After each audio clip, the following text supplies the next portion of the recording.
नमस्कार दोस्तों।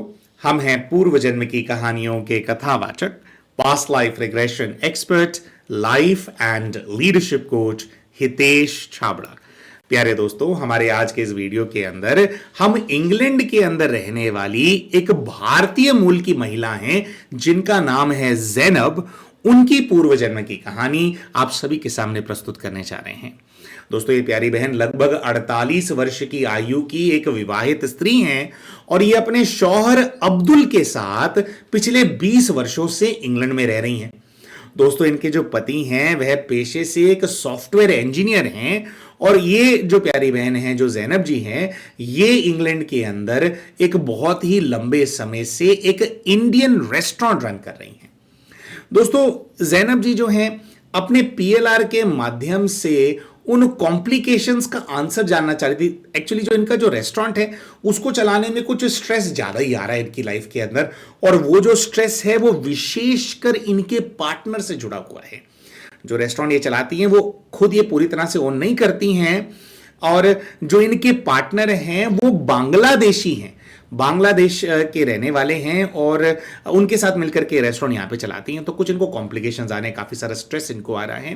तो अपने पास्ट लाइफ रिग्रेशन के माध्यम से एक तो इस चीज़ के बारे में जानना चाहती थी, दूसरा दोस्तों बचपन से ही बहुत सारे रिलेशनशिप इश्यूज, बहुत ही खतरनाक वाला एक टर्मोइल जो है इनकी लाइफ में रहा है। एक बहुत ही ज्यादा मुसीबतों से, स्ट्रेस से, मारपीट से गुजर करके ये जो प्यारी बहन है फाइनली जब भारत छोड़ करके गई तो इनके जीवन के अंदर कुछ चैन आया, कुछ सुकून आया। लेकिन फिर भी वो जो रिलेशनशिप्स ने जो इनको जो प्रताड़ना दी थी बचपन से, उसकी एनर्जी ये आज भी कैरी कर रही हैं। और दोस्तों, हम ये भी बताना चाहते हैं कि ये जो प्यारी बहन है अपना पास्ट लाइफ रिग्रेशन कराने से पहले लगभग 1.5-2 महीना पहले इन्होंने एक काउंसलिंग का सेशन लिया था। उसके बाद फिर उन्होंने पास्ट लाइफ रिग्रेशन कराया था।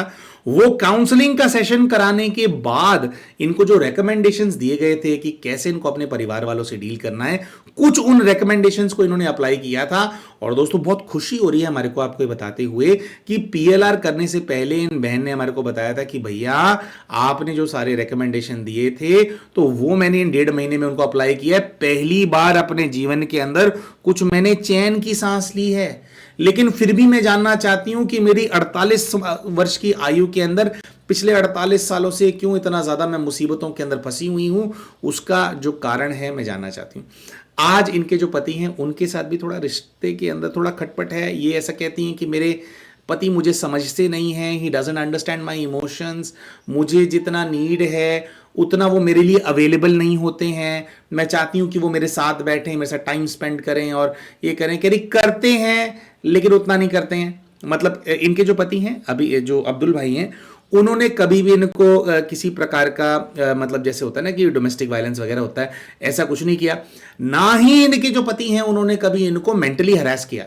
लेकिन थोड़ा सा ये होता है ना कि हर एक व्यक्ति की अपनी कैपेसिटी होती है कि वो कितना आपको इमोशनली आपके साथ अवेलेबल रह सकता है, कितना आपको सपोर्ट कर सकता है। तो ये बहन कहती है कि उतना वो मेरे लिए अवेलेबल नहीं है जितनी मेरे को जरूरत है। तो यहां पे दोस्तों क्वेश्चन उठता है कि इतनी ज्यादा आपको इमोशनल अवेलेबिलिटी, क्या कुछ ऐसा है लाइफ के अंदर जिसकी वजह से इतनी ज्यादा जरूरत है? तो दोस्तों, बचपन से क्या इनके ऊपर गुजरी, क्या हुआ, आज क्यों ये फुलफिल्ड अपनी लाइफ के अंदर फील नहीं कर रही है, पहले हम उसके बारे में आपको बताएंगे।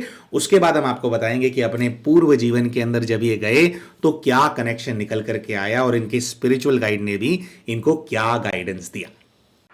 तो आइए दोस्तों, पहले बात करते हैं इनका मटर्नल फैमिली है, इनके परिवार के बारे में, यानी उस परिवार के बारे में जिसके अंदर जो ज़ैनब है इनका जन्म हुआ, किन परिस्थितियों के अंदर इनका जन्म हुआ और ऐसी कौन सी परिस्थितियां इनके परिवार वालों ने इनके जीवन के अंदर पैदा करी जिसकी वजह से आज भी ये कहती हैं कि भैया मैंने बहुत ज़्यादा मेंटल ट्रॉमा देखा और वो जो ट्रॉमा है आज भी मेरे अंदर से नहीं जा रहा है। तो ऐसा क्या हुआ उस सब के बारे में बात करते हैं। तो दोस्तों, ये बहन बताती हैं कि इनका जन्म दिल्ली के एक स्लम एरिया के अंदर हुआ था। चारों तरफ ये कहती हैं कि वहां पे बस्ती थी, झुग्गियां थी। इनके पिताजी, इनके अब्बू जिनका नाम है हसन, ये कहती हैं कि वो एक रिक्शा चालक थे, लेकिन उनका जो रिक्शा चलाना है उसके अंदर मन नहीं करता था बिल्कुल भी। ये कहते हैं कि इनकी माँ है, माँ जिनका नाम है शाजिया, उनको हमेशा इन्होंने एक बहुत ज्यादा स्ट्रेस के अंदर देखा। अब शाजिया जो इनकी अम्मी हैं, उनको इन्होंने स्ट्रेस में क्यों देखा? क्योंकि पिताजी काम नहीं करते थे? नहीं, ये कहती हैं कि जिस एरिया के अंदर ये काम करते थे उसी एरिया को लग करके जो म्यूनिसिपैलिटी है, म्यूनिसिपैलिटी डिपार्टमेंट के अंदर काम करने वाली एक महिला थी जिनका नाम था सुभद्रा। यानी कि इनका जो अपना परिवार है वो एक मुस्लिम फैमिली है, लेकिन एक लेडी थी इन लोगों की लाइफ के अंदर, एक बहुत ही इंपॉर्टेंट कैरेक्टर था इनकी लाइफ के अंदर, इनकी पिता की लाइफ के अंदर, इनकी मम्मी की लाइफ के अंदर, जिसकी वजह से बहुत सारे कॉम्प्लिकेशंस थे। तो उनका नाम था सुभद्रा। तो ये कहते हैं कि जो सुभद्रा आंटी हैं वो क्या थी? वो स्वीपर थी। जैसे होता है ना, स्वीपर होते हैं, अभी मोहल्लों की सफाई होती है तो एमसीडी वालों ने जॉब पे रखा होता है, तो कह रहे हैं स्वीपिंग का काम वो करती थी। और जो इनके अब्बू हैं हसन, ये कहते हैं कि मेरे अब्बू का जो सुभद्रा आंटी हैं उनके साथ अफेयर था। ये कहती है कि इनकी मां इस चीज को लेकर के बहुत ज्यादा परेशान रहती थी, लेकिन कुछ ऐसा है कि वो कुछ कर नहीं पाती थी इस चीज का। अच्छा, इनके घर में इनके अलावा इनके 3 भाई बहन भी हैं। दोस्तों ये सभी कैरेक्टर्स बहुत इंपॉर्टेंट है, इसीलिए सबके हम आपको नाम वगैरह बता रहे हैं। इनके घर के अंदर इनकी एक बड़ी बहन है जिसका नाम है फातिमा, एक छोटी बहन है मरियम, और एक छोटा भाई है जिसका नाम है नासिर। ये कहती हैं कि ये मेरे तीनों भाई बहन हैं। अच्छा, तो ये कहती हैं कि भैया कुछ ऐसा होता था कि मैंने ये देखा बचपन से कि मेरी माँ जैसे मेरे पीछे ना हाथ धो करके पड़ी रहती थी। कहते हैं कि मेरी माँ ने और विशेषकर मेरी बहनों ने मुझे बहुत ज्यादा टॉर्चर किया है, मुझे बहुत ज्यादा टॉर्चर किया है, मैं बता नहीं सकती कितना टॉर्चर किया है। अच्छा, अब इसके अंदर ये कहती है जो इनकी बड़ी बहन है फातिमा, फातिमा के साथ थोड़ा ठीक इनका रिलेशन था, वो डायरेक्टली इनको हरास नहीं करती थी, वो थोड़ी न्यूट्रल रहती थी, लेकिन आगे चल करके फातिमा ने भी कुछ ऐसा किया जिसकी वजह से इनकी जान जा सकती थी, इनफैक्ट इनके बच्चे की भी जान जा सकती थी। तो दोस्तों सबसे पहले तो ये अपनी मां शाजिया के बारे में बताते हैं। ये कहते हैं जो मां है, मेरी जो अम्मी है, कह रही वो मुझे इतना ज्यादा मिसबिहेव करती थी। कहती छोटी छोटी बातों पे वो मुझे बहुत मारती थी, और ये कहती है कि मेरी अम्मी मुझे तब तक मारती थी जब तक मेरा यूरिन ना निकल जाए, और कह रही है कि मुझे पीट पीट करके मेरी अम्मी जब इतना पीट देती थी, जब मेरा यूरिन निकल जाता था, तो उसके बाद ये कहती हैं कि जो मेरी छोटी बहन है और जो मेरा छोटा भाई है नाजिर, ये लोग मिलकर के हंसते थे मेरे ऊपर, और कहती है मुझे बहुत ही लो और बहुत वो फील करा देते कि देख कैसे बीच में कर देती है ये, एक गंदी है वो, जा कपड़े बदल करके आ, है ना। कह रही इस प्रकार का मेरे साथ ट्रीटमेंट करते थे। और इसके अंदर कहते हैं वैसे जो बड़ी बहन फातिमा है वो डायरेक्टली मेरे को पीटने में या डायरेक्टली हंसने में नहीं होती थी, लेकिन कहते हैं कि वो साइड में बैठ करके देख रही होती थी और उसको भी कुछ ना कुछ हंसी तो आ रही होती थी।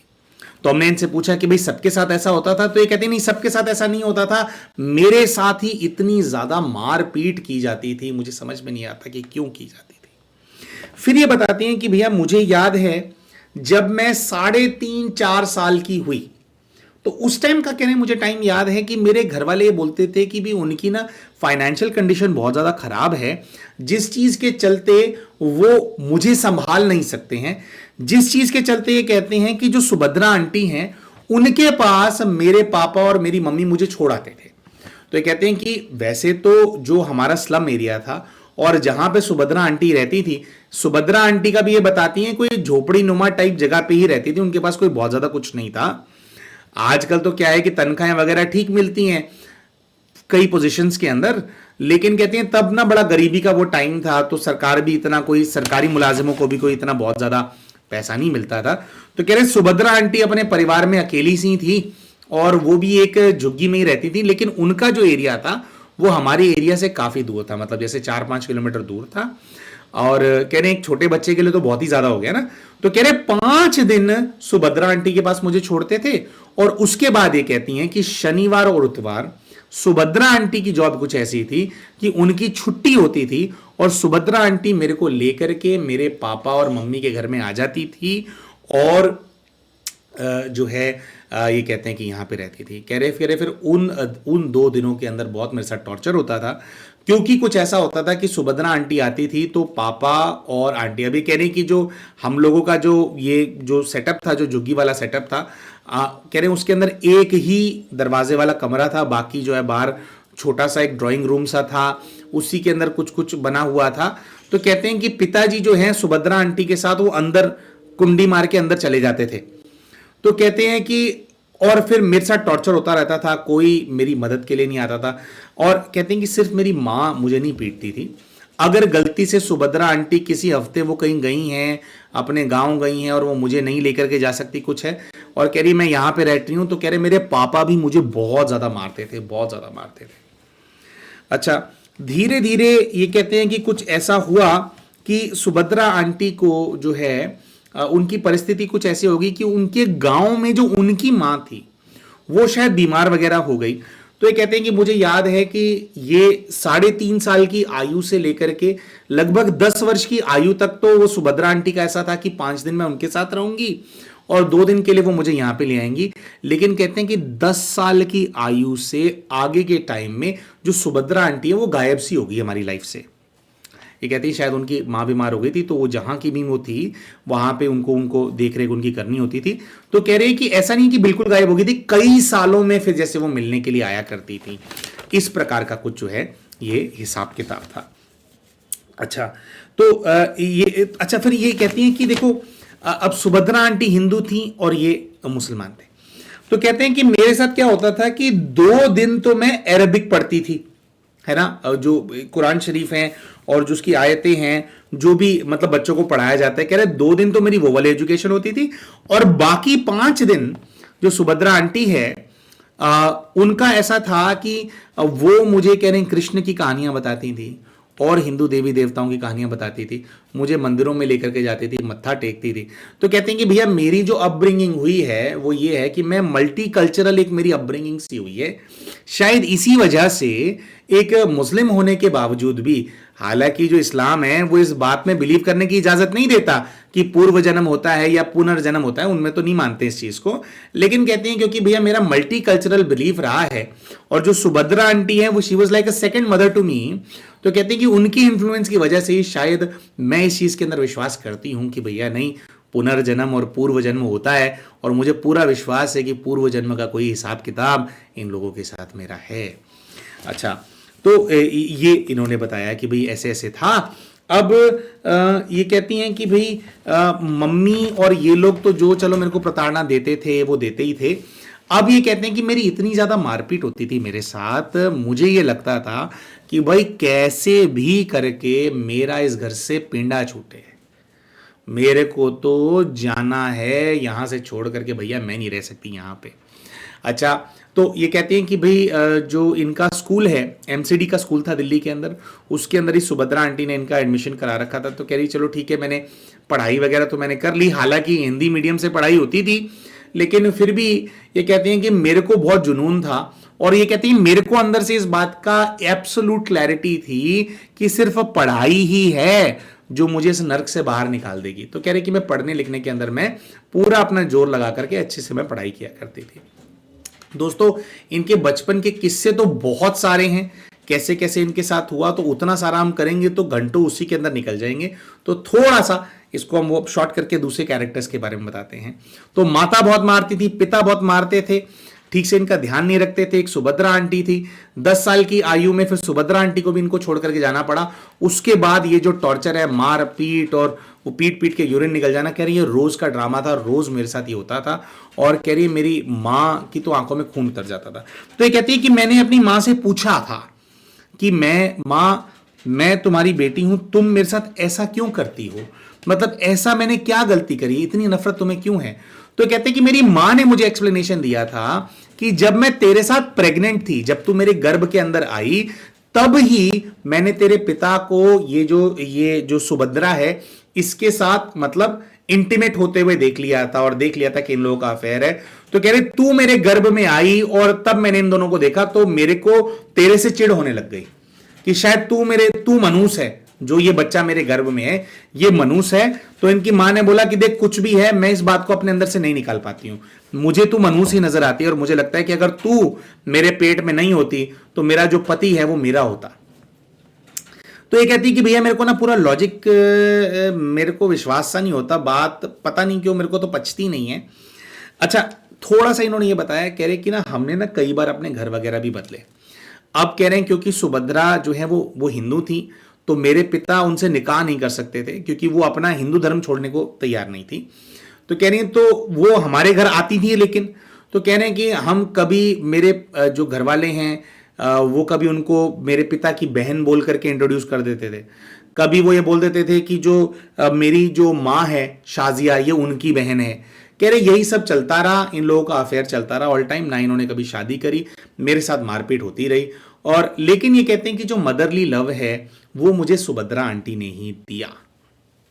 ठीक है। अच्छा, आगे चल करके इनका कुछ ऐसा किस्सा भी है कि जब ये अपने दूसरे बच्चे के साथ प्रेग्नेंट थी तो उस टाइम पे इनकी बहुत ही दुर्दशा सी कर रखी थी इन घर वालों ने। तो ना जाने कहां से सुभद्रा आंटी इनको इनके एरिया की एक बस के अंदर मिल गई थी, और फिर 15 मतलब जितना भी टाइम था इनका वो डिलीवरी होनी थी, और उसका टाइम पूरी सेवा इन्होंने करी। बच्चा होने के बाद भी जैसे 40-50 दिन सेवा करते हैं, कह रहे वो सुभद्रा आंटी ने सेवा करी थी। उसके बाद फिर वो जो है कुछ ऐसा हुआ था, वो आंटी गायब हो गई थी इनकी लाइफ से। उसके बाद से आज तक इन्होंने देखा नहीं उनको, लेकिन इनको याद बहुत आती है वो। अच्छा, दूसरा ये है दोस्तों, इन्होंने अपनी माँ का तो हमने बता दिया, फिर इनकी जो बहन है, बड़ी वाली बहन जिनका नाम है फातिमा, ये कहती कि फातिमा का क्या है कि वो वैसे तो न्यूट्रल रहती थी, लेकिन जब मैं पहली बार प्रेग्नेंट हुई तो फातिमा ने क्या किया, कह रही कि मैं उसके घर में रह रही थी, और उसके घर में रह रही थी तो कुछ ऐसा था, कह रही कि मुझे लेबर पेन शुरू हो गया, तो फातिमा ने मुझे हॉस्पिटल नहीं जाने दिया। कह रही आप अपने रिश्तेदार के घर में क्यों रहते हो कि भी लेबर पेन होगा तो भैया इंसान वो आपको फटाफट हॉस्पिटल वो लेकर के आपको जाएंगे, है ना, वो करेंगे। ये कहती हैं कि भैया यकीन नहीं मानेंगे आप इस बात का, लेकिन 4 दिन तक लेबर पेन शुरू होने के 4 दिन तक ये कहती हैं मैं जो हूं मैं फातिमा के घर में रही। और तब कुछ ऐसा था कि जो इनके आज के जो इनके पति हैं, जो कि इनके पहले पति नहीं हैं, वो कुछ इनके दूर की रिश्तेदारी में से थे, जान पहचान में से, ये बाय चांस वहां पहुंच गए और इन्होंने देखा कि इनकी हालत क्या है, ये तो मरने को हो रही थी और फातिमा इनको हॉस्पिटल लेकर के ही नहीं जा रही है। पता नहीं उसको कुछ ऐसा है कि नहीं जब अम्मी बोलेगी तब लेकर के जाऊंगी, अम्मी बाहर गई हुई है, अम्मी आएंगी वो बताएंगी क्या करना है इसका, तब लेकर के जाऊंगी, मैं क्यों जिम्मेवारी लूं, ऐसा कुछ था। तो ये कहते हैं कि अभी जो इनके हस्बैंड है अब्दुल, वो इनको हॉस्पिटल लेकर के गए और इनकी फिर जो है ऑपरेशन से फिर इनकी डिलीवरी हुई। बाय गॉड्स ग्रेस जो इनका बच्चा है, इनकी बिटिया हुई थी पहली, तो ये कहते हैं कि बिटिया मेरी बच गई थी। कह रहे तब से थोड़ा जो है अब्दुल है, मैं उनके जो है टच के अंदर आई और फिर जो है हमारी जो है बातचीत वो हो गई। दोस्तों थोड़ा सा मुझे यहाँ पे कंफ्यूजन है कि वो पहला बेबी था या सेकंड बेबी था, उसके नोट्स में थोड़ा ऊपर नीचे हो गया है, लेकिन इनके एक बेबी था जिसको ये जन्म दे रहे थे, उस टाइम पे जो अब्दुल जी हैं उनसे इनका मिलना हुआ। तो मतलब एक महिला है, इनकी जो बड़ी बहन है उनके अपने भी बच्चे हुए थे, है ना। हर किसी को पता होता है कि कोई लेबर के अंदर चला गया तो यार उनको इमीडिएटली हॉस्पिटल लेकर के जाना है। 4 दिन तक रोका। अब इसमें इनकी बड़ी बहन इनको और इनके बच्चे को अगर मारना नहीं चाह रही थी तो और क्या करना चाह रही थी, इसके अलावा तो कोई और एक्सप्लेनेशन हमारे को तो समझ में नहीं आता है। वो एक्चुअली में इनको मारना ही चाहती थी और कोई एक ऐसी जेलेसी, कोई एक ऐसा इमोशन इमर्ज हो गया था इनके बच्चे को लेकर के, क्योंकि बच्चे को जन्म देने वाली थी। अच्छा, तो एक और इनकी थोड़ी ऐसी कहानी है दोस्तों, उसमें इन्होंने बताया कि क्या था, कह रही कि मैं तो कैसे भी करके इस नर्क से निकलना चाहती थी। ये बताती हैं कि जब ये 17 वर्ष की आयु की थी, जब इनके 12वीं के पेपर थे, तब ये सूरज नाम के एक व्यक्ति के संपर्क के अंदर आई, जो कि इनके इलाके के पास एक कोचिंग सेंटर चलाता था और वो बहुत ही ज़्यादा इंटेलिजेंट और बहुत ही जाने माने वो व्यक्ति थे कि जो भी उनसे पढ़ता था उनके रिजल्ट्स अच्छे आते थे। अब उनका नाम था सूरज। तो ये कहती हैं कि भाई वो था और कह रही कुछ ऐसा था कि उनका मेरे प्रति कुछ आकर्षण था, तो वो ना मेरे को एज अ चैरिटी केस देख करके, तो कहते हैं वो हमारे जो स्लम एरिया है उसके अंदर भी वो पढ़ाने के लिए आता था और विशेष उसका अटेंशन जो है वो मेरे ऊपर होता था। अब ये कहती हैं कि जो मेरी माँ है शाजिया, कहने कि उन्होंने ऐसा सोचा कि भाई अगर इन दोनों का आपस में अफेयर हो जाए या शादी हो जाए तो उसको यूज करके जो मेरे छोटे बच्चे हैं, जो मेरे बाकी के बच्चे हैं, यानी कि छोटी वाली जो मेरी बेटी है मरियम और जो नाजिर है, उसको भी सूरत से हम पढ़ाई करवा देंगे। तो कह रही इस चीज के चलते, कह रही मेरी मां शाजिया ने मुझे मोटिवेट किया कि मैं उसको रिझाऊं और उसके साथ अफेयर के अंदर आऊं। कह रही मुझे ठीक नहीं लग रहा था ये चीज़, लेकिन मेरी माँ ने बहुत वो करके कि नहीं कोई बात नहीं, कोई बात नहीं, कोई बात नहीं करके, और कह रही हैं कि वो सूरज और मेरा जैसे अफेयर था उन्होंने करवा दिया।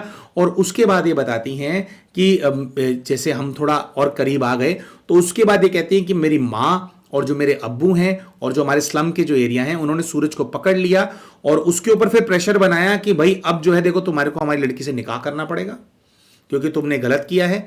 और उसको फिर बोला गया उस टाइम पे कि देखो भाई हम तो तुम्हारे को इसलिए अलाउ करते थे हमारी बस्ती के अंदर कि तुम पढ़ाने के लिए आते थे, हमारे को क्या पता कि तुम हमारे यहाँ की लड़की के साथ ऐसा करोगे।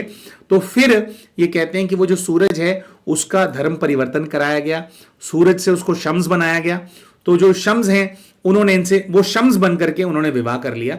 तो करें कुछ ऐसा हिसाब किताब था कि वो तो शम्स बन गया, लेकिन फिर जब ये वाली बात उनके घर पे गई तो उनके घर वालों ने ये शर्त रखी कि हम इस लड़की को तब अपने घर में अलाउ करेंगे जब ये भी हिंदू रीति रिवाज के हिसाब से शादी करेगी।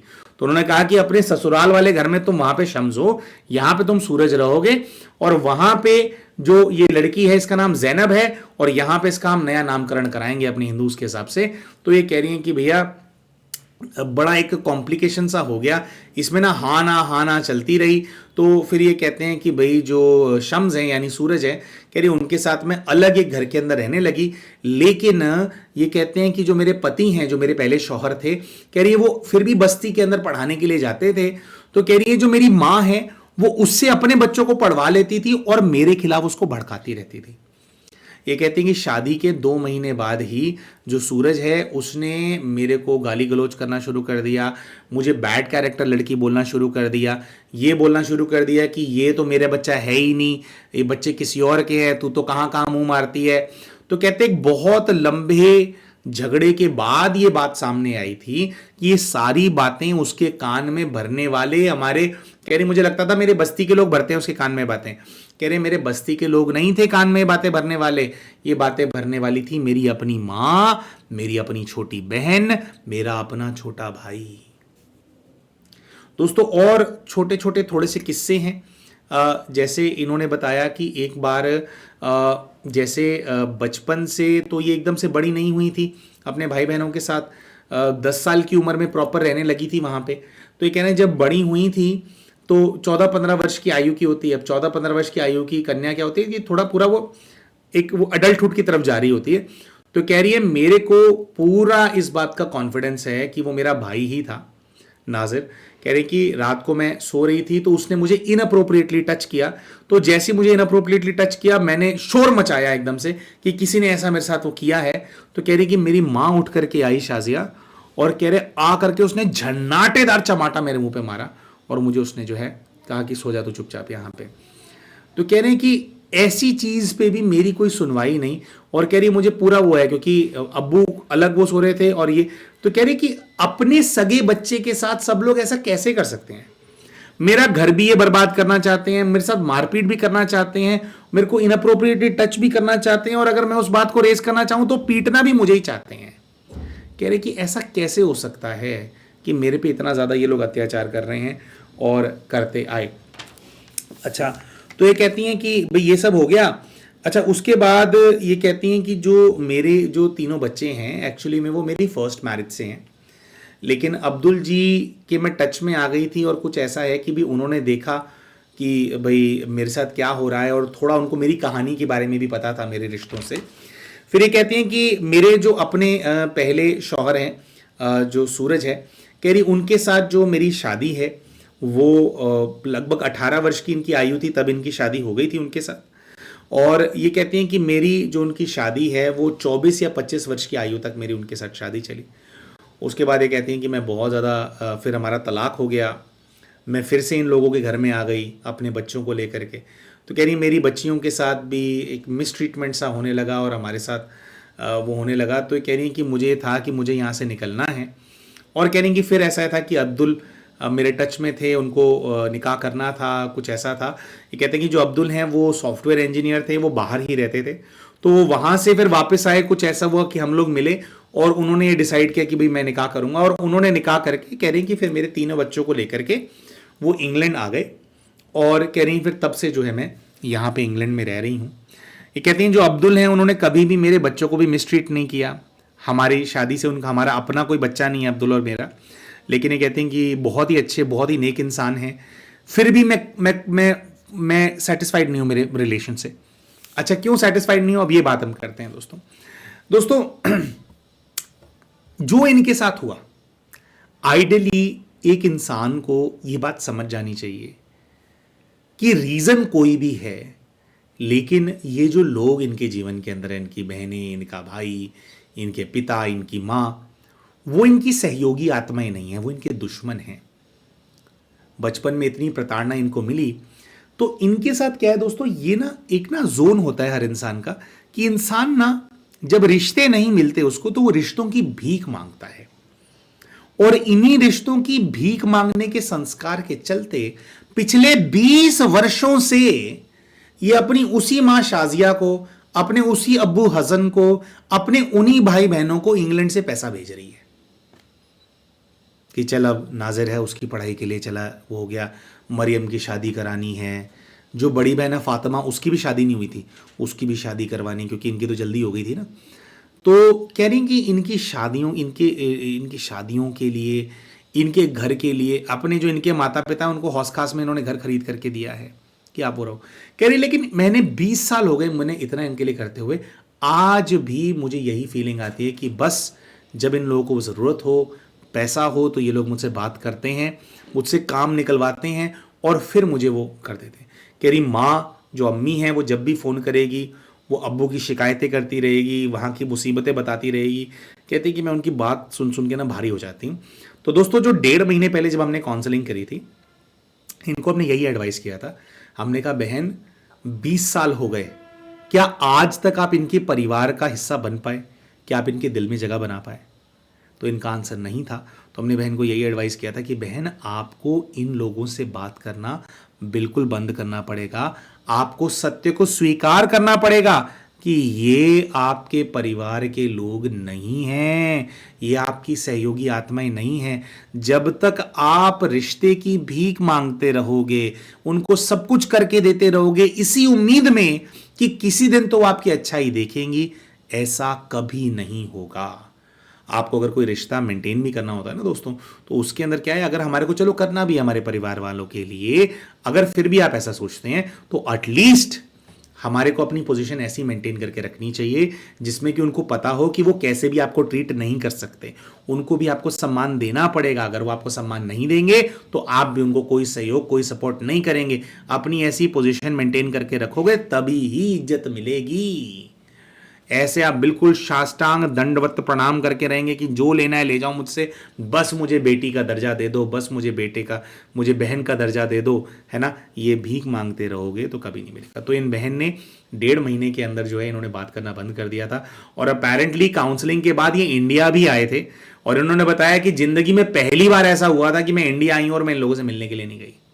कह रही बिल्कुल मैं ऑस्कार्स के पास से निकली, मेरे अपने कुछ एंगेजमेंट्स थे, कह रही मैं गई, मैं मिली, मेरे पुराने दोस्तों से मिली, जहाँ भी घूमना फिरना था वहाँ गई, है ना, लेकिन कहती है मैं इन लोगों से नहीं मिली। और कह रही भैया लिटरली ये 1.5 महीने में मुझे ऐसा लग रहा है कि जैसे मैं बहुत ज़्यादा हल्की हो गई हूँ। कह रहे वो लोग मुझे कांटेक्ट करने की कोशिश करते हैं, माँ 10 बार फ़ोन करती है तो मैं 1 बार उठाती हूँ, उसमें भी वो जो परेशानी बताती है मैं हाँ हूँ करके रख देती हूँ, मैं बात नहीं कर रही हूँ, ना मैं पैसा दे रही हूँ इन लोगों को। कह रही है भैया मैं अभी सुखी फील कर रही हूँ। अच्छा, बिल्कुल एंड में दोस्तों अब बताते हैं, अब इनको आपको बताते हैं, इनके जब ये इंग्लैंड गए तो इंग्लैंड में पहले तो इनकी मानसिक स्थिति ही नहीं थी काम करने की, इनका एजुकेशन भी नहीं था। तो इंग्लैंड जा करके जो इनके शौहर हैं अब्दुल, सबसे पहले उन्होंने इनको मोटिवेट किया कि देखो ज़ैनब, तुम्हारे को जो है अपनी जो एजुकेशन है उसको पूरा करना तुम्हारे लिए बहुत आवश्यक है। तो उन्होंने पहले इनको पढ़ाया लिखाया, सारा खर्चा वर्चा जैसे भी है, वो तो अच्छा कमाते थे, तो अच्छा कमाने वाले थे, तो करके उन्होंने इनकी पढ़ाई वगैरह करवाई। और वो पढ़ाई करने के बाद इन्होंने जो अकाउंट्स की कुछ इन्होंने डिग्री ली थी, तो पहले जिस अभी रेस्टोरेंट में काम करते हैं उसके अंदर इन्होंने एज एन अकाउंटेंट जॉब शुरू करी थी।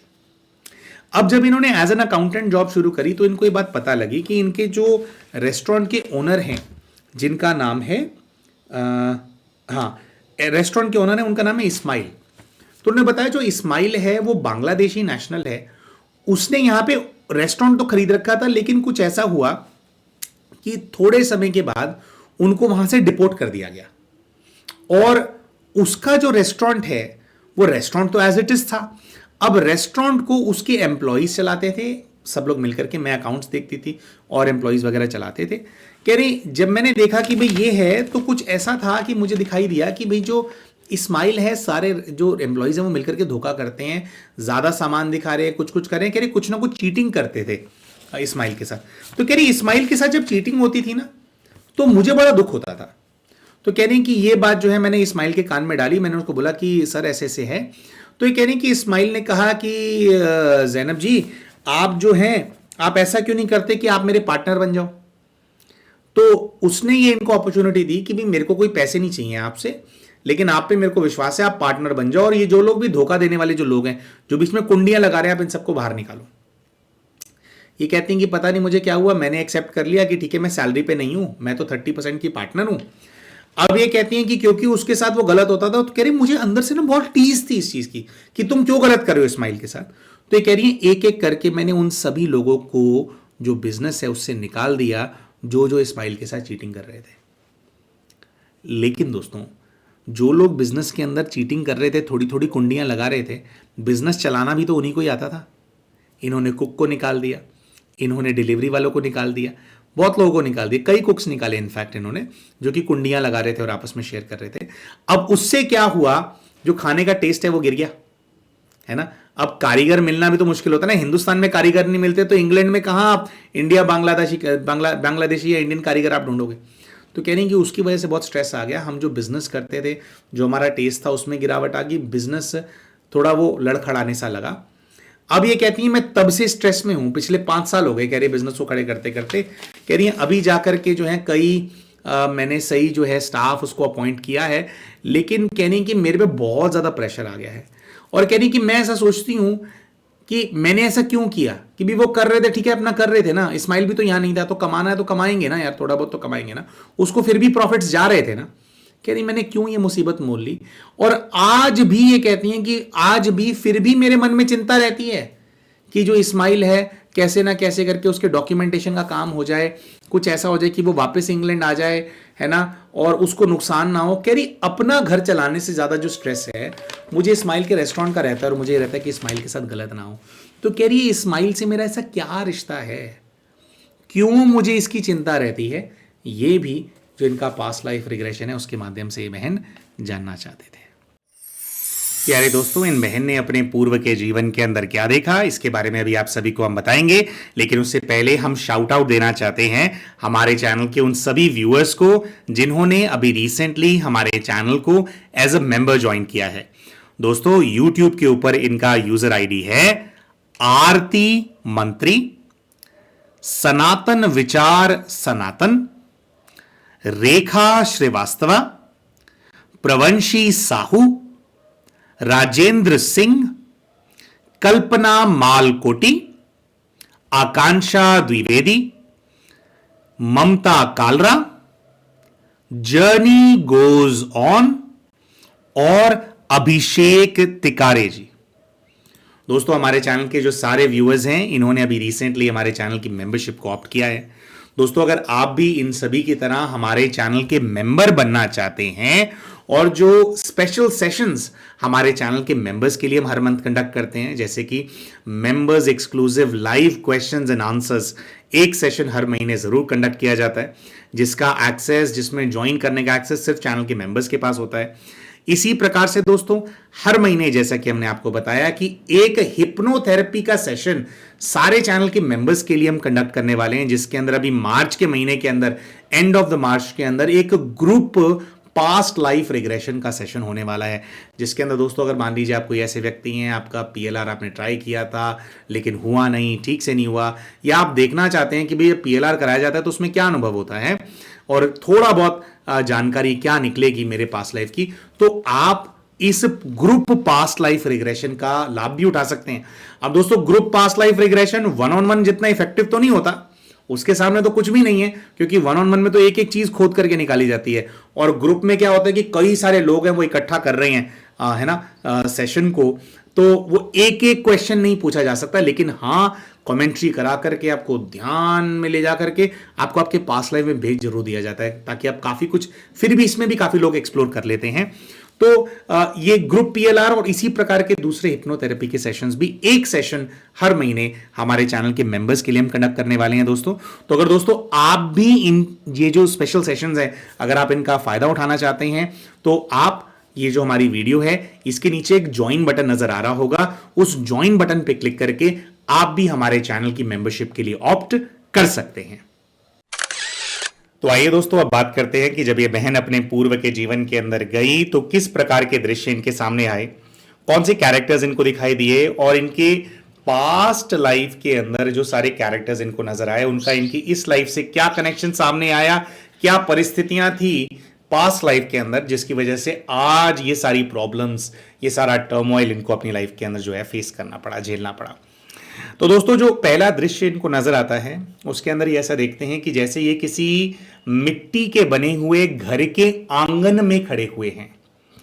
दोस्तों पीछे कई इनको कमरे नजर आ रहे होते हैं, ये आंगन है, आंगन में इनको रंगोली सी भी एक फील हो रही होती है, इनके पैरों के बिल्कुल पास है। अपने आप को ये लगभग 50 वर्ष की आयु की एक महिला के रूप में देखते हैं, जिन्होंने लाल और पीले रंग का घाघरा चोली पहना हुआ है। पैरों में मोटी मोटी चांदी की पायल भी इनको नजर आती है, हाथ में इनको लाल और हरे रंग की चूड़ियां नजर आती हैं, सर पे भी कुछ गहने हैं जो कि शायद चांदी के ही हैं, ऐसा इनको फील आता है। और पीले रंग का एक इन्होंने जैसे चुन्नी सा सर के ऊपर किया हुआ है, ऐसी इनको जो है फीलिंग आती है। ये देखते हैं इनके जो घर का आंगन है उससे कुछ दूर इनको ऐसा नजर आता है कि मिट्टी की बनी हुई एक बाउंड्री सी बना रखी है, एक 2.5-3 फुट की दीवार सी खड़ी की हुई है, जिसके ऊपर जैसे इंसान वो होता है ना थोड़ा लीन करके भी खड़ा हो सकता है, तो ऐसा पूरा ऐसे दीवार सी है। और बिल्कुल साइड में इनको नजर आता है कि काफी ज्यादा ओपन स्पेस छोड़ा हुआ है, कि जैसे वो प्रवेश द्वार हो घर का, है ना, ऐसा इनको नजर आता है। तो अभी ये इनको दोपहर का समय फील हो रहा था, धूप धूप सी फील हो रही थी, और अपने आंगन में खड़े खड़े ये उस दीवार के पार देख रही होती हैं कि दूर से एक कोई पुरुष है जो कि अंग्रेजी शर्ट पैंट शूज पहन करके बहुत सारा सामान उस व्यक्ति ने पकड़ा हुआ है, सामान लाद करके दूर से एक शर्ट और पैंट्स पहना हुआ इनको एक व्यक्ति अपनी तरफ आता हुआ नजर आ रहा होता है। और ये थोड़ा जैसे धूप में देखने का प्रयास कर रही हैं, तो दूर से ही समझ गई हैं कि वो कौन है, और उनको ऐसा नजर आता है कि अपना हाथ वेव करते हुए ये दौड़ करके गई हैं, और ये जो ये बाउंड्री सी बनी हुई थी वहां पे जाकर के खड़ी हो गई हैं, और ये जैसे उसको आवाज लगा रही है, और बहुत ज्यादा खुश ये अपने आप को देखती हैं। ये देखती हैं सामने से जो व्यक्ति आ रहा है वो भी दौड़ करके बिल्कुल आया, इनके घर के बाहर जो है उसने अपने सारा सामान रखा, और साइड से वो जो द्वार नुमा जो स्थान था जहां दीवार नहीं थी वहां से वो अंदर आता है, और ये दोनों एक दूसरे को एकदम गले लगा लेते हैं। अब ये जो व्यक्ति यहां पे आया इनको नजर आता है कि ये 26-27 साल की आयु का एक लड़का है, कुमार है, और इनको ऐसी वाइब आती है कि जैसे मतलब ये जैसे मां और बेटा आपस में मिलते हैं ना एक दूसरे से, एकदम बहुत कस के एक दूसरे को गले लगाया, तो ये उनके सर के ऊपर हाथ फेर रही हैं और उनको कहती है कि बहुत टाइम लगा दिया इस बारी तूने आने में। तो पूरा दोस्तों ऐसे ही वाइब आ रहा था कि भाई ये इनका बेटा है, शायद बाहर कहीं रहता है, बहुत टाइम बाद आया है। तो इनसे पूछते हैं कि भाई कौन है, क्या है, तो ये शुरू में तो यही कहती है कि मेरा बालक है, कह रही है विदेश में रहता है और विदेश से यहां पर आया है, और इस बार तो पूरे 1 साल बाद मैं इसको देख रही हूं। तो उसको देख करके बहुत ज्यादा खुश होती हैं ये। अच्छा, तो हम इनसे पूछते हैं कि अच्छा तो ये आपके सुपुत्र हैं?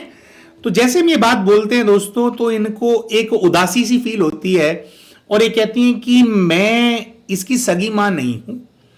ये कहते हैं शायद मैं इसकी मासी हूं या इसकी ताई हूं, ये कोई मेरे रिश्तेदारों का बच्चा है, रिश्तेदारों के परिवार का बच्चा है, लेकिन इसको बचपन से बहनी पाल करके बड़ा किया है। मेरा और इसका बहुत प्रेम है, मेरे तो बच्चे जैसा ही है, मतलब मेरा बच्चा यही है।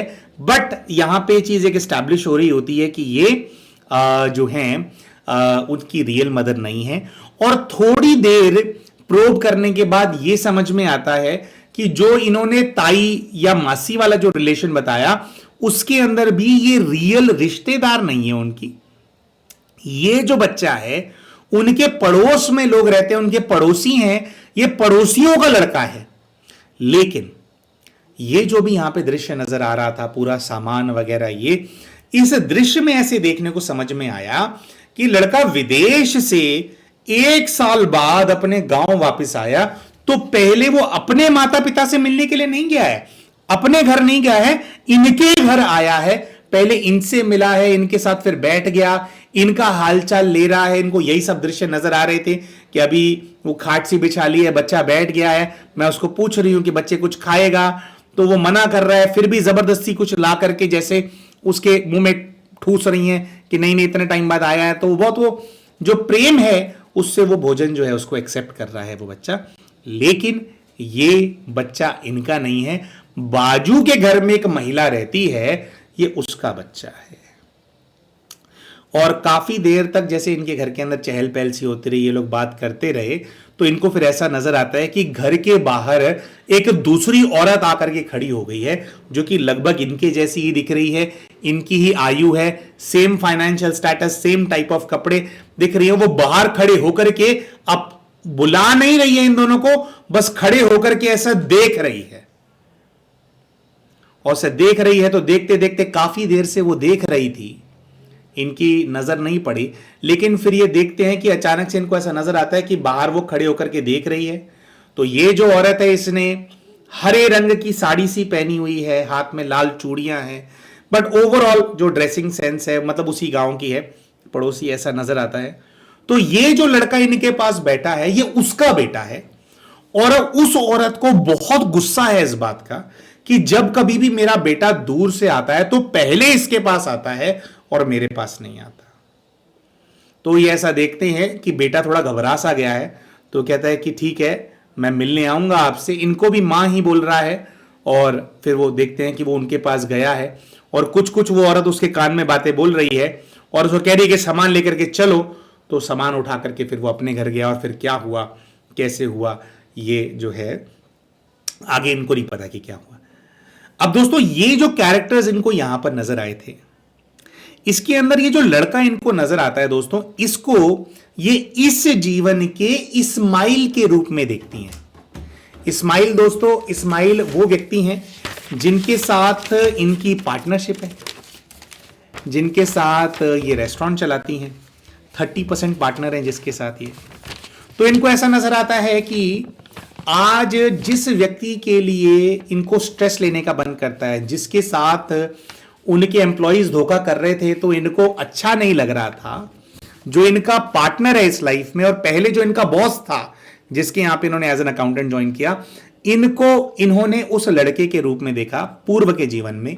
वो लड़का जिन्होंने इनकी कोख से तो जन्म नहीं लिया था, लेकिन इनका बहुत ज्यादा प्रेम था, इनके बेटे की तरह था। और यह बात भी सामने आई थी कि बचपन से ही जो दूसरी महिला है जिसका वो सगा बेटा था, मतलब जो उसकी बायोलॉजिकल मदर है, वो क्या है, वो थोड़े रूखे स्वभाव की महिला थी, वो उतना ध्यान नहीं देती थी और इनको बच्चों से बहुत ज्यादा प्यार था, जिसके चलते इन्हीं के घर में आकर के खाना खाना, इन्हीं के आंगन में खेलना। वो बच्चा अपने आंगन में खेलता था तो मां डांटती थी, लेकिन इनके आंगन में आकर के खेलता था तो इनको बहुत खुशी होती थी। तो क्योंकि पूर्व के जीवन के अंदर वो एक बेटे वाले रोल में इनके साथ रहा है, तो वही वाली भावना आज भी इनके मन में है, जिसके चलते इतना ज्यादा प्रेशर होने के बावजूद भी ये इस पार्टनरशिप को क्विट नहीं करती हैं। इनके मन में यही रहता है कि कैसे ना कैसे करके मैं इसका रेस्टोरेंट चला दूं, कैसे ना कैसे करके मैं इस्माइल की डॉक्यूमेंटेशन के अंदर हेल्प कर दूं, ताकि इस्माइल भी जो है वो इंग्लैंड आ सके। तो पिछले जन्म का मातृत्व का भाव है। दूसरा दोस्तों, जो उस लड़के की मां इनको नजर आई थी, उसको इन्होंने, वो पड़ोसन जिसका वो बेटा था, जिसको अच्छा नहीं लग रहा था, चाहे उसका अपना नेचर कैसा भी हो, लेकिन किसी मां को अच्छा लगता है क्या कि उसका बेटा उससे ज्यादा किसी और औरत को मां बोले या किसी और को वो करे। और थोड़ी जो उनकी वाइब्रेशन थी वो भी नेगेटिव टाइप की वाइब्रेशन थी उस महिला की। दोस्तों उस महिला को इन्होंने देखा तो इस जीवन में जो इनकी बड़ी बहन है फातिमा, फातिमा को इन्होंने अपनी उस पड़ोसी के रूप में देखा जिसका वो बेटा था। और दोस्तों, फातिमा इनकी वही बहन है जिन्होंने इनको अपने घर में रखा था जब ये लेबर पेन के अंदर थी, जब इनका बच्चा होने वाला था। 4 दिन तक अपने घर में रोक करके रखा फातिमा ने, क्योंकि अंदर ही अंदर, वैसे तो ये कहती हैं कि जो फातिमा है वो न्यूट्रल थी। जब इनकी माँ, इनकी दूसरी बहन, इनको भाई जो टॉर्चर करते थे, तो फातिमा उसके अंदर बीच में डायरेक्टली इन्वॉल्व नहीं होती थी। लेकिन इन्होंने बताया था कि जब मैं प्रेग्नेंट थी तब उसको पता नहीं क्या हो गया था, ऐसा था कि शायद मेरे बच्चे की और मेरी माँ और मेरी वो जान ले लेना चाहती थी। क्योंकि लेबर पेन शुरू हो गया, उसके बाद 4 दिन तक, यकीन मानिएगा हमें भी विश्वास नहीं हो रहा था इस बात का कि लेबर पेन शुरू होने के बाद 4 दिन तक आपको कैसे रखा। कुछ इनको कॉम्प्लिकेशन भी थे जिसकी वजह से बच्चा नेचुरली पैदा नहीं हो रहा था, तो हॉस्पिटल ले जाकर के ऑपरेशन से इनका जो बच्चा है उसने जन्म लिया था। लेकिन बाय गॉड्स ग्रेस 4 दिन बाद भी जो बच्चा है वो स्वस्थ पैदा हुआ, कोई कॉम्प्लिकेशन नहीं आए। लेकिन इनकी बहन फातिमा क्यों इनकी और इनके बच्चे की जान ले लेना चाहती थी इनके पास लाइफ से, ये तो क्लियर हो गया।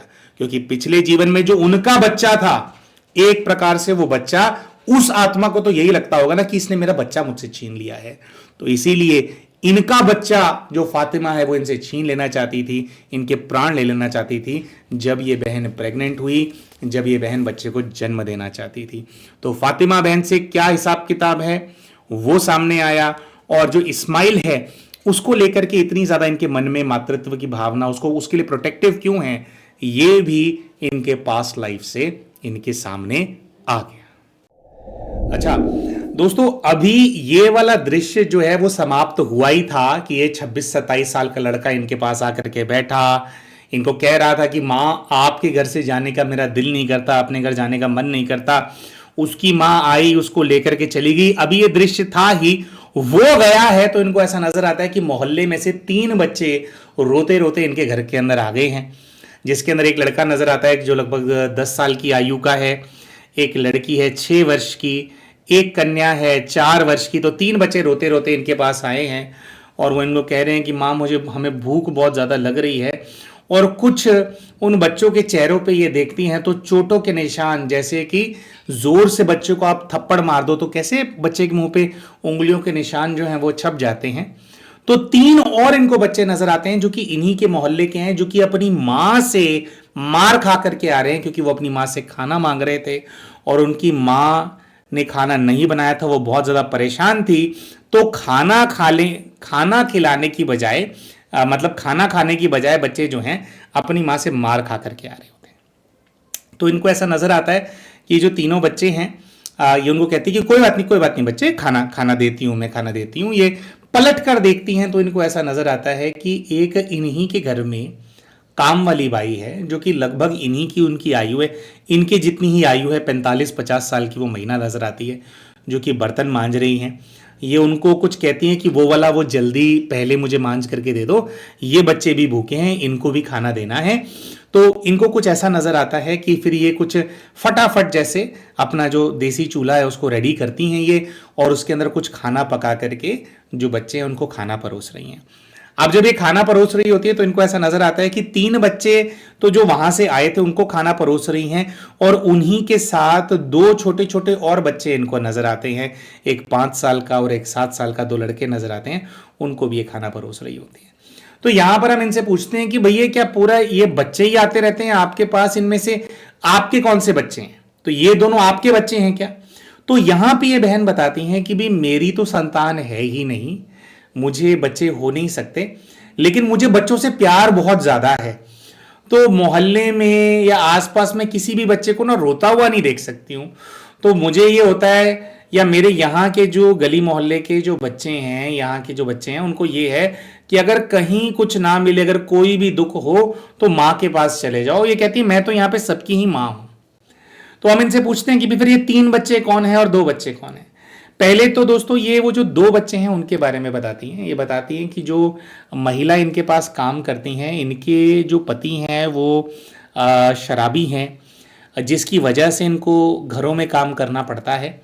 तो इनके जो बच्चे हैं उनको मैं ही संभालती हूँ। ये मेरे पास आके काम भी करती है, मैं इसको तनख्वाह भी देती हूँ, इसके बच्चों के लिए कपड़े वगैरह भी ला करके देती हूँ, और इनके बच्चों को मैं ही, मतलब मेरे यहाँ पे होता है 2 टाइम तो मेरे यहाँ पे ही खाना खाते हैं, और कहती है मुझे ये दोनों बहुत ही ज़्यादा प्यारे लगते हैं। जो काम वाली बाई है उसकी तरफ ये देखते हैं तो उनसे एक बहुत ही गहरी मित्रता, और काम वाली बाई की आंखों के अंदर एक कृतज्ञता की भावना की, जैसे वो बहुत थैंकफुल हैं कि इन्होंने उनको काम दिया, और दूसरा ये उनको इंसानों की तरह ट्रीट करती हैं, उनके बच्चों को इतना स्नेह देती हैं। इस चीज का जैसे एक एहसान सा है इनकी काम वाली बाई के मन में, उनकी आंखों में ये चीज नजर आ रही होती है। फिर हम पूछते हैं कि अच्छा ठीक है, ये 3 बच्चे किसके हैं जो ये रोते हुए आए थे, जिनके मुंह पे चांटों के निशान हैं? तो ये बताती हैं कि भाई हमारे ही मोहल्ले के अंदर एक दंपति वो हैं, पति पत्नी है, उनका जो जोड़ा है, वो कहती है उन पति पत्नी की आपस में बनती नहीं है, और दिन रात उनके घर में कलेश रहता है। जो वो लेडी है शायद उसकी मर्जी के बिना उसकी शादी कर दी गई थी, तो वो इसी चीज से परेशान रहती है कि भाई मुझे तो यहाँ पे फंसा दिया गया, तो वो अपने पति से जो है वो लड़ाई सी करती रहती है, और उस चीज के चलते उनके घर में नेगेटिव माहौल होने के चलते वो कह रहे हैं वो अपने घर में काम नहीं करती है, कभी खाना बनाती है कभी नहीं बनाती है। और जो बच्चे हैं, अब बच्चों को तो भूख लगेगी तो वो माँ से मांगते हैं, तो कह रहे उसको पीट दिया इन्होंने, लेकिन कोई बात नहीं, बच्चे हैं, मैंने खाना जो है मैंने दे दिया है। अच्छा, अब ये बताते हैं कि चलो काम वाली बाई जो है उसके मन में तो कृतज्ञता का भाव है, लेकिन ये जो महिला है इसको बहुत ज्यादा नफरत है इनसे। किस बात से नफरत है? भाई उसी के बच्चों को खाना खिला रही है, लेकिन उस महिला को नफरत भी है। इस बात की नफरत है कि ये इनके बारे में वो सोचती है कि भाई इसके पास ना बच्चे हैं, ना कोई इसके पास बहुत ज्यादा पैसा है, ये इतना ज्यादा खुश कैसे रहती है। और उनको ये एक अंदर से चिड़न है कि भाई मेरे जो बच्चे हैं उनको मैं नहीं संभाल पा रही हूं, मेरे बच्चे मुझसे, मतलब उस लेडी को यह है कि मेरा पति भी मुझसे प्यार नहीं करता, और जो मेरे बच्चे हैं वो भी मुझसे प्यार नहीं करते, वो भी इसके पास जो है इसके घर के अंदर पड़े रहते हैं। तो इस बात से उसको बहुत ज्यादा घृणा है इनसे।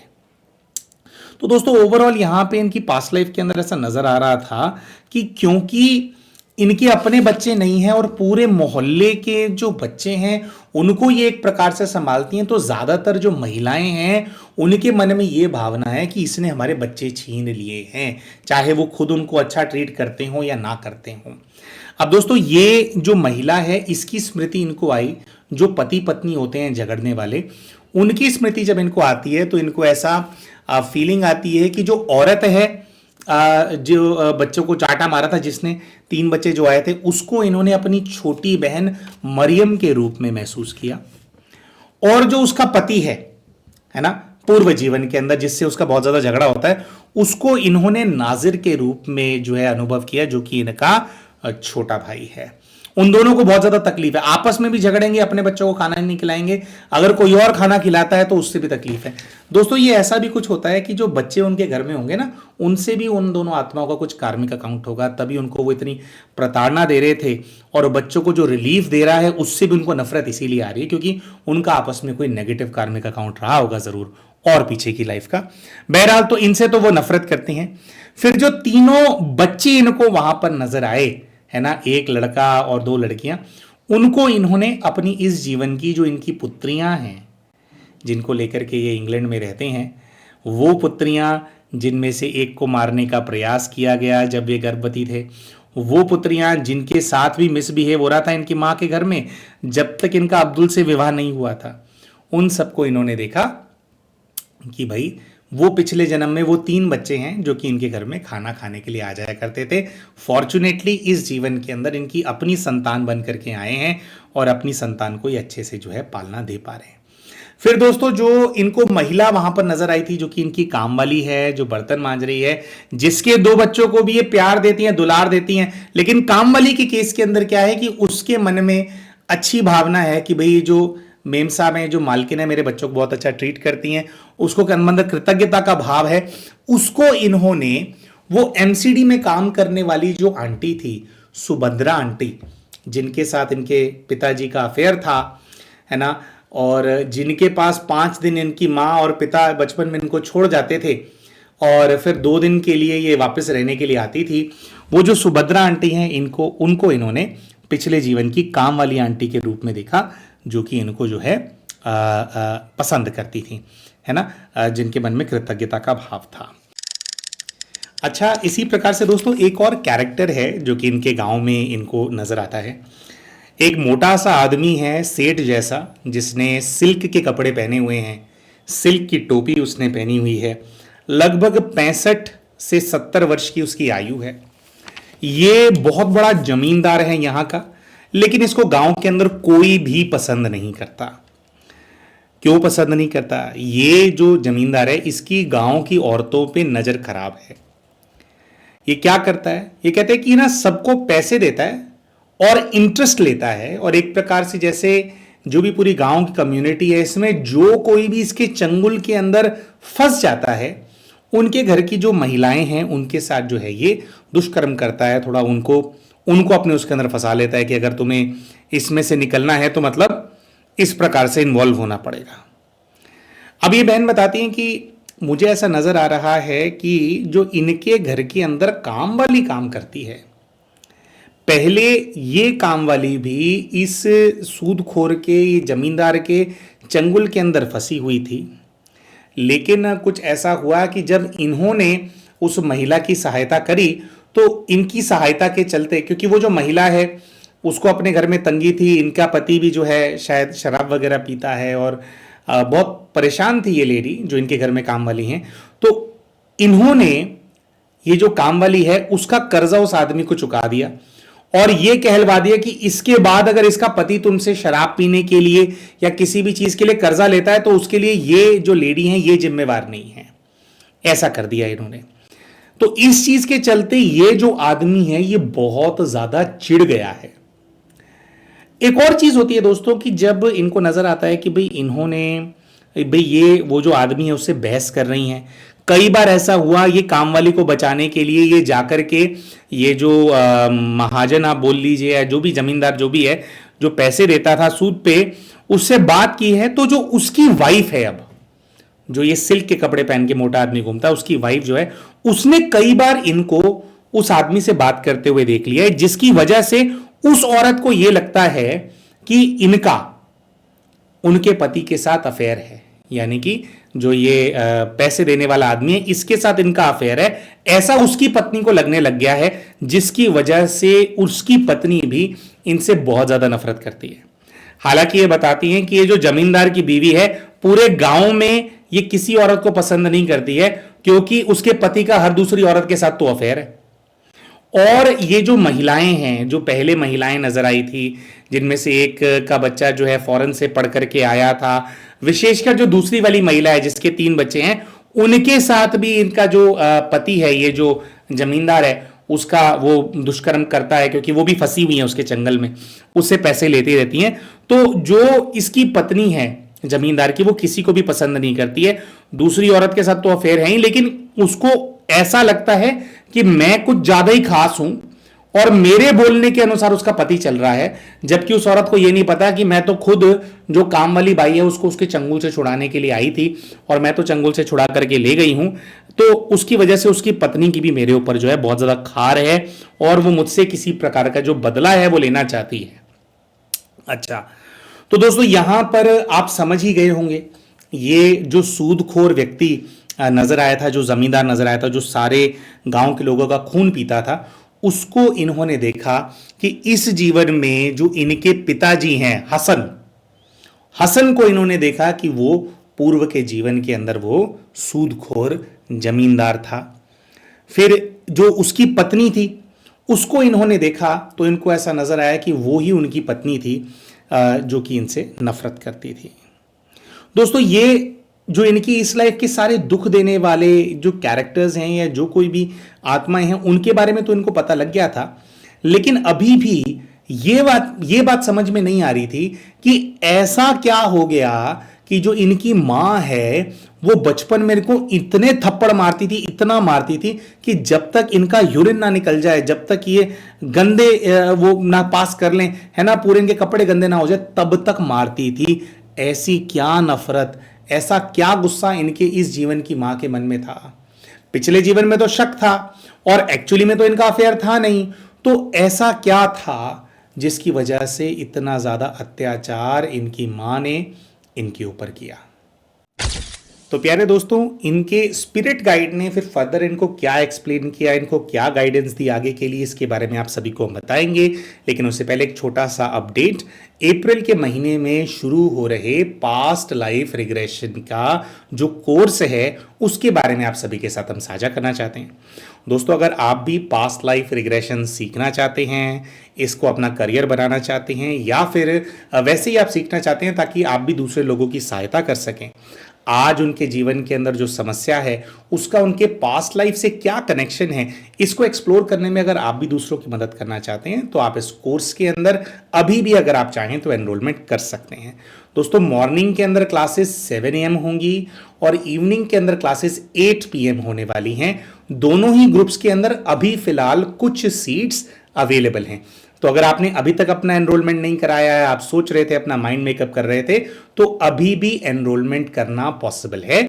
एनरोलमेंट करने के लिए आपको हमारा जो फोन नंबर है 9518081745, इसके ऊपर व्हाट्सएप मैसेज भेजना होगा और आपको उस व्हाट्सएप मैसेज में बोलना होगा कि मैं भी पास्ट लाइफ रिग्रेशन के कोर्स के अंदर एनरोल करना चाहता हूं या करना चाहती हूं। तो फर्दर जो हमारी टीम है, आपको फिर आगे का जो प्रोसीजर है उसके अंदर वो हमारी टीम आपको हेल्प कर देगी।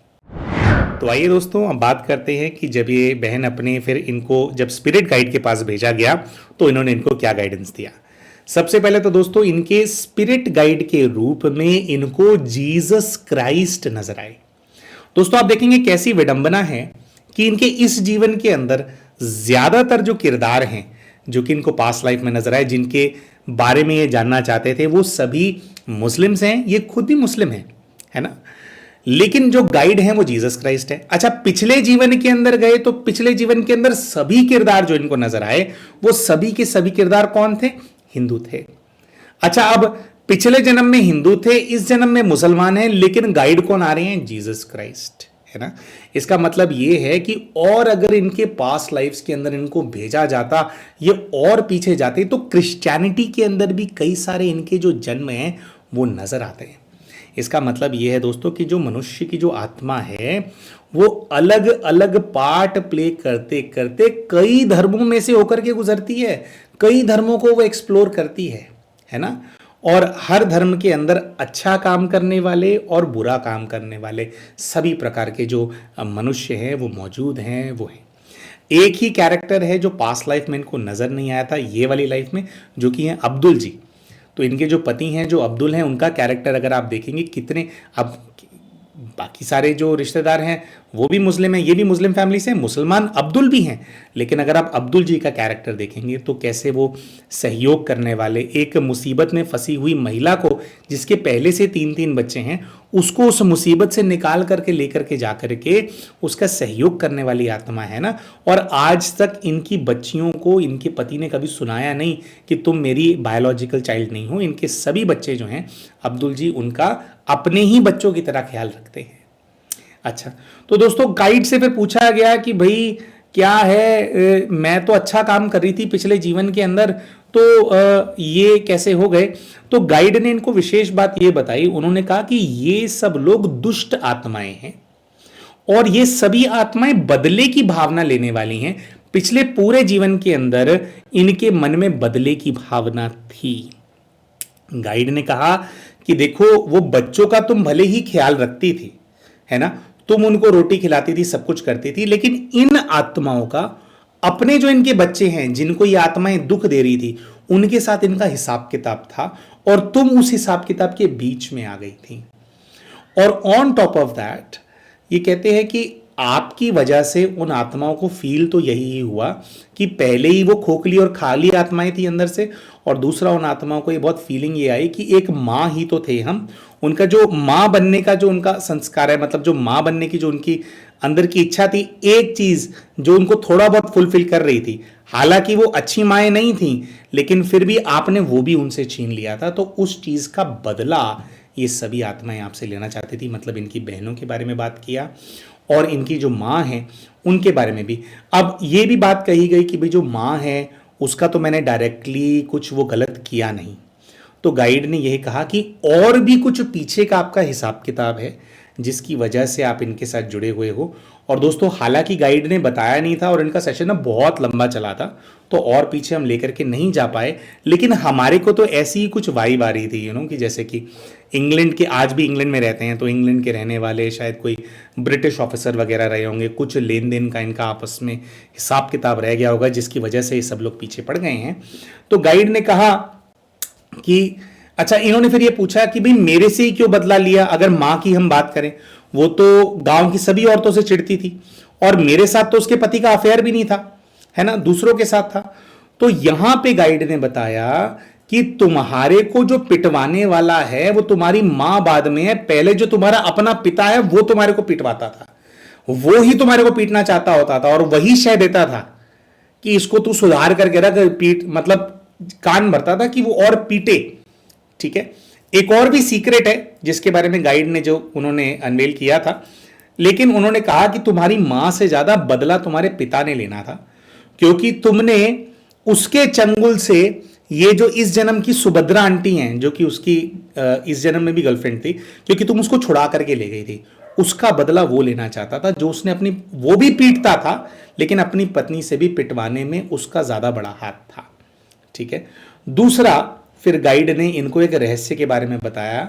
इन्होंने फिर भी पूछा कि लेकिन फिर भी कौन सी मां ऐसा क्यों क्या करती है, तो गाइड ने इनको बताया कि एक्चुअली में तुम शाजिया की रियल बायोलॉजिकल डॉटर हो ही नहीं। गाइड ने इनको यह बताया कि तुम्हारी जो रियल मदर है, जो तुम्हारी बायोलॉजिकल मदर है, वो सुभद्रा ही है। उन्होंने कहा कि कुछ ऐसा है कि तुम्हारे पिता का अफेयर चल रहा था और सुभद्रा प्रेग्नेंट हो गई थी और वो अपना जब जन्म देने वाली थी उस टाइम पे तुम्हारी मां को अफेयर के बारे में पता लगा था।